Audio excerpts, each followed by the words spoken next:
I'll be sharing some of my insights that I have gathered as a teacher and also in my studies when I was studying, like how languages get acquired, how the learning processes are, and comparing that with what I see in my classes.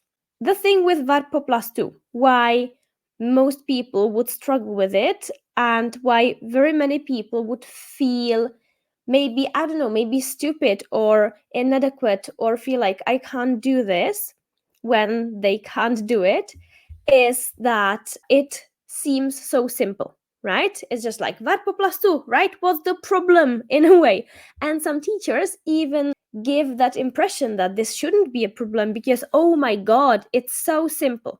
It is simple. The rule is simple, but simple does not mean easy. So easy and simple are two different things. And definitely, Varpo plus 2 is one of the phenomena that are simple, but totally not easy, very far from easy. And I think that's part of the problem with it. There are other things that students notoriously can't get right in the Norwegian grammar, but the verb plus two thing, it feels like we feel so bad when we don't get it right, and also the expectation is that we kind of should because it's so simple, right? The other things are more complex to understand, and then everybody thinks that it's justified that people can't get it. But the verb plus two, right? Why can't we get it? Why can't you get it? Well, because it's not easy.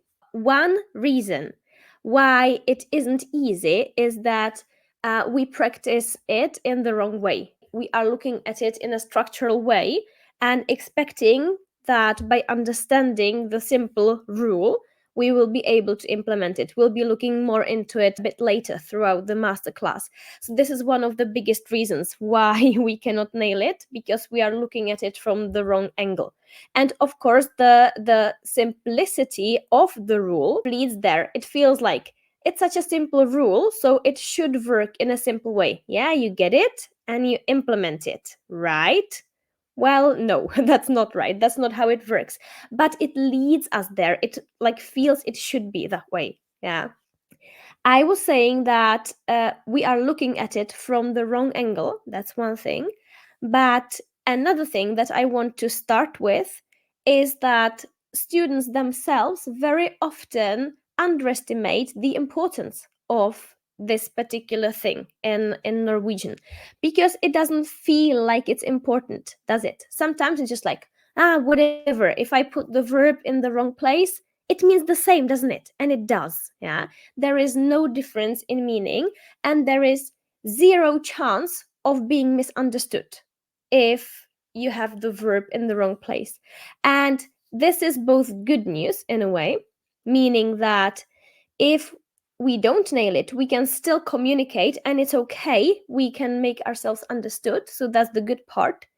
But the bad part, the flip side of this, is that even though there is no change in meaning, even though we make ourselves understood, we are still perceived as less competent. We are, even if people don't want to perceive us that way, but people don't think of this, right? When you speak, you come across in a certain way.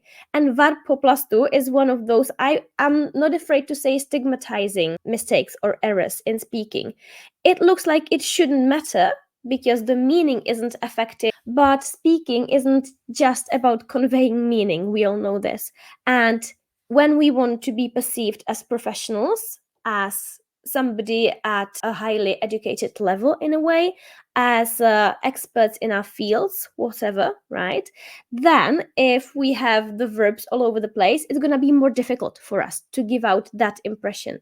Even if the people we are talking with have no prejudices, and I would say that Norwegians are really good with this, that they would be really open and all that. But still, even if the person doesn't have any prejudices, if you ask them, there is still this perception. It's automatic. It completely bypasses conscious thinking. So if somebody speaks and they have the sentence all over the place, you perceive them in a different way. And then maybe when you get used to them and you know them well, maybe you get rid of that perception partially or completely. But the first impression, with somebody or with a colleague or in a job interview or whatever, it is there. And even if people don't want to take it into account, it still kind of gets taken into account all by itself. So that's one thing. And that's the reason why I always encourage my students not to underestimate the Varpo plus 2 thing, because it's one of these errors that natives or people who have it nailed, they hear it a lot. This is very visible, and it gives out this impression that you don't want to give out potentially. Yeah, maybe you won't, but then you need to count with it as well. So that's the importance. And also, if you have the verbs in the right place, it's a major thing in the structure of Norwegian sentences, and the speaking will run more smoothly for you. Yeah, it will click more in place, and it will be easier for you to maintain a good pace and to enjoy the speaking as well. So that's another reason why we should bother with it, even because the meaning is not affected. We don't have to bother with it because of meaning. Yeah, there are other reasons why. So the first reason then why students can't nail this is that they dismiss it very often themselves, in a way that they feel like, this is not an important thing, verb here, verb there, whatever, I'll focus on other things that affect meaning more than this does. And in my view, this is a mistake. So that's the mindset thing, right? We all can work with it and decide that this is a priority for me rather than at the end of the list. And when you take it more seriously and you feel like this is a priority, it's going to be a bit easier to actually focus on it and use your energy on it. But now let's move on to the bigger problem. And I called this the technical problem, looking at it from the technical side. We have this belief around still, after all those years, that we know better from research, but we just can't seem to be able to implement that research in second language teaching, that we still believe that if we learn the grammar, whatever that even is, yeah, that's a little controversial as well, like what is grammar? It's not as clear cut as we might think. But if we learn the grammar and then we memorize the vocabulary that we get from the units in the book, and then we put the two together, then we will speak and it will be correct. Well, no, this has been so debunked by research. This is not how language learning works at all. It can help us as adults. It can. For kids, this is completely useless, as you might have noticed if you have a kid who learned a second language. But for us adults, we can help us. We can calm ourselves down. We can open our brains up for more input intake. We can, by studying grammar, by understanding things, and by memorizing strategic items. We can, and it works. But if we do just that, then we will finish very soon and we will not enjoy it. It will be toiling and sweating. And now the implication of this for the Varpo plus 2 in particular is that this is very simple grammar. And I'm making quotation marks here, right? Because it's so easy to explain for the teacher. You just show the sentences and it's like, jeg bor I Oslo nå bor jeg I Oslo. Yeah, and I also do this in my classes. I explain it. And everybody's like, yeah, okay. I don't feel it's a little unfair that it should be so, but I understand. And everybody understands. Everybody is able to do the exercise. And the teacher feels that, okay, my job is done, right? They understand. So why is there any problem now? And from experience, both from research and from being a censor and an examiner in exams for quite a few years, I know that this grammar is explained in the first lesson of the first level. And if you've taken courses, you might know this yourself, that this was the first piece of grammar. You put the r on the verbs in the present tense, and the verb is in the second spot. Nå bor jeg I Oslo. And then I examine people at B2 level, like people who are being tested for B2, and they still don't have it in place. They know the Nå bor jeg I Oslo, that sentence, they know. but then like the verbs are all over the place. And if I have a candidate at B2 who actually does have the verbs where they belong, I'm like, wow, so it's exceptional that somebody who wants to get the B2 level actually does have the verbs in place consistently all the time in all situations. So this, I think, clearly shows that this assumption that we might have as teachers, that if I just show people that jeg bor I Oslo nå, nå bor jeg I Oslo, and people will just get it because it's simple and they will be able to implement it, this just fails. This assumption fails badly because, like I'm saying, like I've examined so many people at B2 level, and so few of them actually had this in place consistently. Most people will have some kind of variation. It's not common at B2 that people wouldn't have it there at all. That's not common, but almost everybody has some kind of variation. And what this tells us, I think, is that number one, explaining it and then just telling people varpå plus two, varpå plus two. This is a part of it, of course, but it's not the full picture. It's not helping people, is it?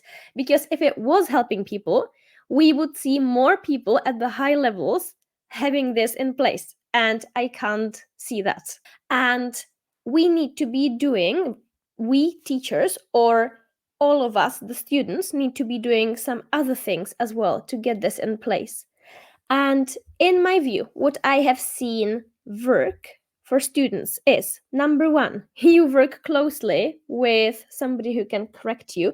And this is something quite unpleasant, and you need to take it as a study session. So you speak about whatever, and very important that you're not doing another exercise. You can do those exercises. If you know that I'm paying attention to the verb position, you're gonna nail it. But then when you speak, right, it's gonna explode. So just speaking with somebody, ideally a teacher, about just whatever, just chatting about what you did that day or what you're planning, some really common topics, not based on exercises, and let them correct you every occurrence. Because when we normally speak, the correction, it shouldn't be that common normally, because number one, in group courses, the teacher cannot be correcting everybody all the time.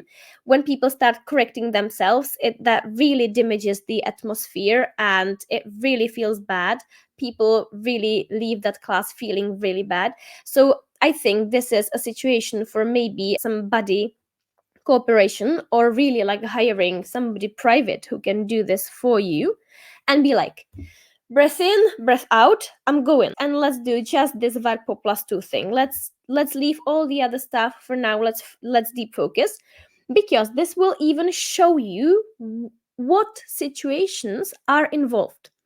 Because one of the biggest disadvantages of just explaining some kind of grammar completely in general and then letting students be is that the students don't naturally feel when it's relevant.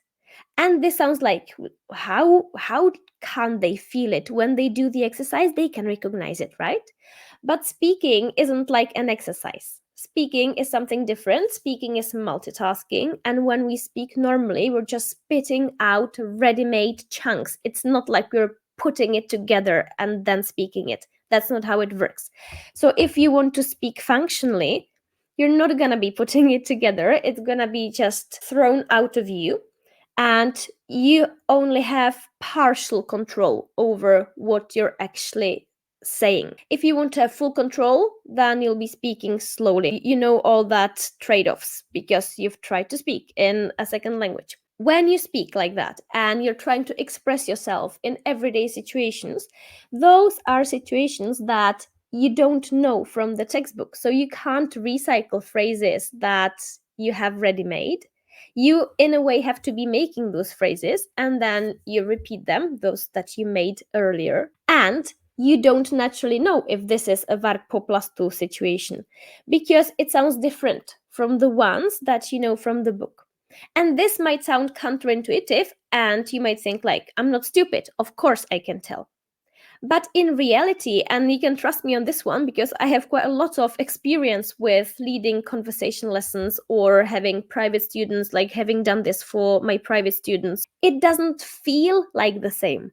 And when I tell them this here, that's a Varpo plus two thing as well, and they're like, of course it is, yes. But it's not like the knowledge is there to be integrated in time for you when you want to say it. Because every time I have a private student, there is some kind of Varpo plus two issue, even if they are advanced and even if it's just a little. It can be in complex sentences or it can be after some specific starters. So, and this is individual. And this is also very interesting because we have this notion that grammar, it's so convenient. We just explain this one rule and we can apply it on the whole language, right? This is a nice theory, but if you speak a language as a native speaker, you have very good understanding and feeling for that grammar is not something that you go around and apply on your speaking. Typically, you do not know the grammar of your first language. Yeah. The people who are learning your language as a second language, they know it. And you know something that you might call grammar, but usually it has to do with orthography or with some obsolete forms that natives make mistakes with. But if you look at what Norwegian kids are learning at school, that might look like grammar. So they might be learning, for example, about where to put a comma in a sentence, or how to work with synonyms, or how to use these sentence connectors. That might be in an advanced book. Or they would be struggling to make a difference between o, spelled as the a with the circle, and the og, the connector og. And this is not something second language learners struggle with typically, right? We learn that as vocabulary and there we go. But because it sounds the same, it's a struggle point for Norwegian kids in schools. So the kind of grammar, in quotation marks, you did at school in your own language, it's something quite different from what people are learning in second language classes for the same language. So the language you speak best, you suck the worst at the grammar. That's the deal. So it can't be that you understand the grammar and then you quote unquote apply it, because you don't. Grammar is something that you discover when you analyze a lot of language data. So you see that, aha, these principles are there, and then they can help the second language learners understand what's going on and speed up. But first language speakers, they don't know these as rules or they don't apply them. And the second problem with it is the generality. Of course, the rule is general, and the same verb plus two rule, we can apply it to both the simplest of sentences, like Nå bor jeg i Oslo. We can apply it to questions with question words, which also have the verb in the second place, as in like hvor bor du nå, right? The bor is in the second place there as well. Linguists would even say that if you have a yes-no question, which actually starts with the verb, so it would be place number one for normal people, structural linguists would say that it's still in the second place because the first spot is empty, which is cheating, if you ask me. We can apply it that broadly. And then you have complex sentences, as in, hvis du vil, kan du komme på besøk. So the kan is in the second place because the clause takes up the first place. So all of these, that's the same rule. So in theory, just by knowing that the verb is second, you should be able to do all of this. And in an exercise, fine, that might work. But what I see in speaking is that students would nail some of these and not others. And everybody nails the Nå bor jeg i Oslo, yeah, the nå.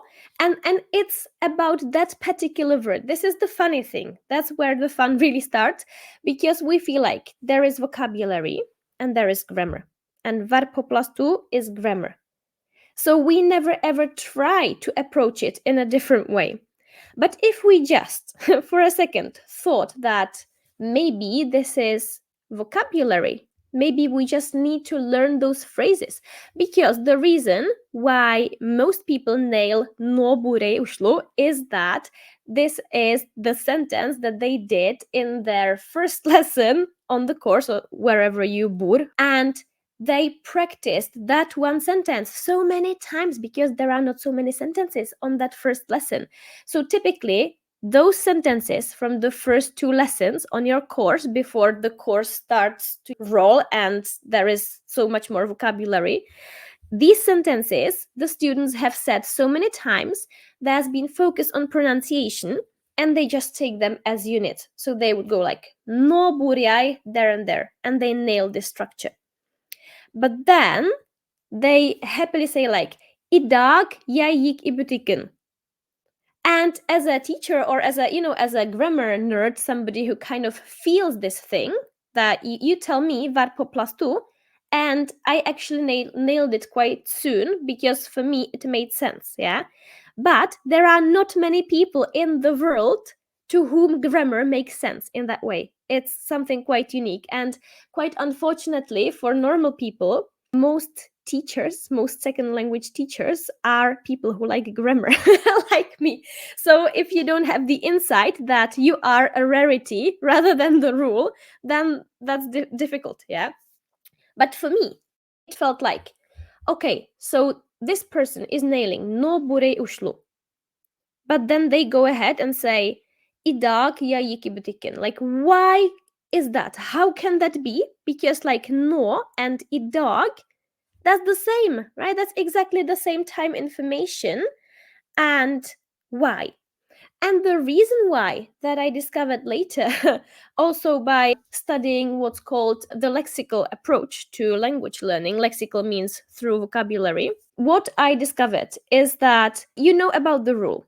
But when you say no bor Oslo, it's not like you are applying the rule on that sentence. You are not. You're just saying the sentence as you know it.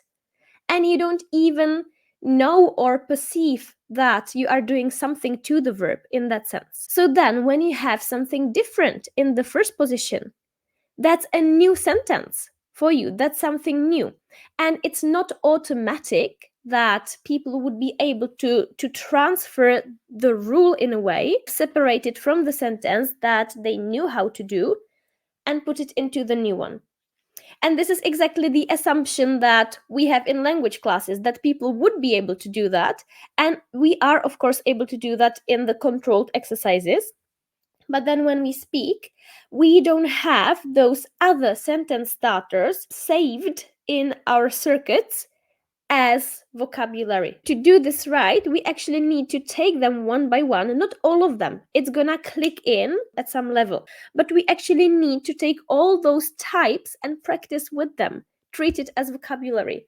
So no bor jeg is cool, but if you put another verb instead of bor, then sometimes people fail to do it as well. If you go like nå leser jeg til eksamen, you would think that nå bor jeg and nå leser jeg is the same, right? Because there is the rule.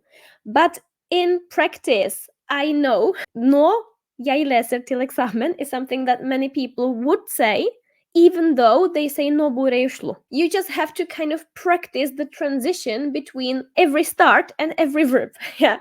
And this now sounds like, how on earth am I gonna do that?